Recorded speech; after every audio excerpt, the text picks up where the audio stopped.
దేవుని పాదాలు పట్టుకొని గోజాడుకో, నన్ను నువ్వు ఆకర్షించు ప్రభువా, నీ తట్టు నన్ను ఆకర్షించు, నీ తట్టు నన్ను ఆకర్షించు. అల్పమైనవి, క్షణికమైనవి, తుచ్చమైనవి, మోసపూరితమైనవి, భ్రమ కలిగించేవి నన్ను గెలవాలని చూస్తున్నాయి.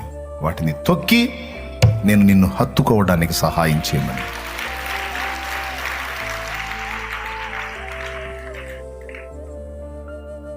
అలా అడగాలి దేవుని పాదాలు పట్టు. దేవుడే నీకు ఆ జయం ఇస్తాడు, ఆ బలం ఇస్తాడు, నీ గాయాన్ని కడతాడు, నిన్ను రెక్కల కిందకి తీసుకుంటాడు, ఆదరిస్తాడు, ఓదారుస్తాడు, ధైర్యపరుస్తాడు, గాయాన్ని కడతాడు, గాయాలను గేయాలుగా మారుస్తాడు. ఓకే, మనిషి జీవితంలో చాలా ప్రాముఖ్యమైనది ప్రేమ. మనిషి బ్రతుకు ప్రేమతో ముడిపడి ఉంది. ప్రేమ నాకు దొరకట్లేదు అన్న మనిషి భూమి మీద బతకడానికే ఇష్టపడరు అనేది జగమెరిగిన సత్యం. నన్నెవరూ ప్రేమించట్లేదు, నా గురించి ఎవరూ ఆలోచించట్లేదు, నా గురించి ఎవరూ పట్టించుకోవట్లేదు అని అనిపించినప్పుడే మనిషి ఆత్మహత్యకు సిద్ధపడతాడు. అయితే సైతాను మన దగ్గరకు చేరి ఇదే మాటని వినిపిస్తూ ఉంటాడు. నిన్నెవరూ ప్రేమించట్లేదు, నిన్నెవరూ ప్రేమించట్లేదు, ఎవరూ ప్రేమించట్లేదు అంటే సైతానికి దగ్గర పిలిచి చెప్పు, ఇట్రారా లాగా ఒకటి పీకి చెప్పు, ఎవరు ప్రేమించట్లేదు, ఇది ఎవడి ప్రేమ కోసం ఆరాట పడుతున్నారు రాడా, ఎవరు ప్రేమ కోసం పరితపిస్తున్నారు, ఇవన్నీ నటన, గ్యాంబ్లింగ్ అని ఎప్పుడో దేవుడు చెప్పాడు రా. నాకు ఎవడు ప్రేమించినా ప్రేమించకపోయినా నా దేవుని ప్రేమ చాలు.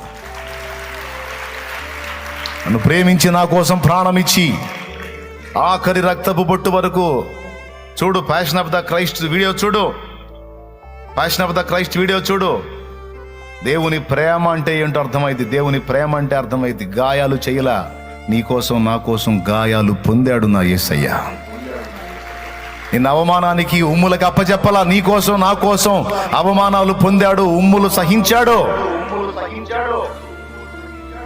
చూడు, అద్దుగా అది ప్రేమ, అది దేవుని ప్రేమ, అది నీ కోసం గాయం పొందిన ప్రేమ, ప్రాణం పెట్టిన ప్రేమ, రక్తము కార్చిన ప్రేమ. అది ఒరిజినల్, అది ఒరిజినల్. ఆ ప్రేమే ఆనాడు నీ కోసం చితికిపోయింది, నలిగిపోయింది, రక్త కొల్లుగా మారిపోయింది. అదే ప్రేమ ఈనాటికి కూడా నీ వైపు చూస్తానే ఉంది. ఆ ప్రేమ కలిగిన ఆ నేత్రాలే నీకెళ్ళి ఇంకా చూస్తానే ఉన్నాయి, నీకెళ్ళి చూస్తావు. భ్రమలో బ్రతకొద్దు, భ్రమల కోసం పరిగెత్తొద్దు, అబద్ధాలను నమ్మి మోసపోవద్దు. వంచన పొందుతావు, వంచన పాలవుతావు ఖచ్చితంగా. అది ఒరిజినల్, అది ఒరిజినల్, అది ఒరిజినల్.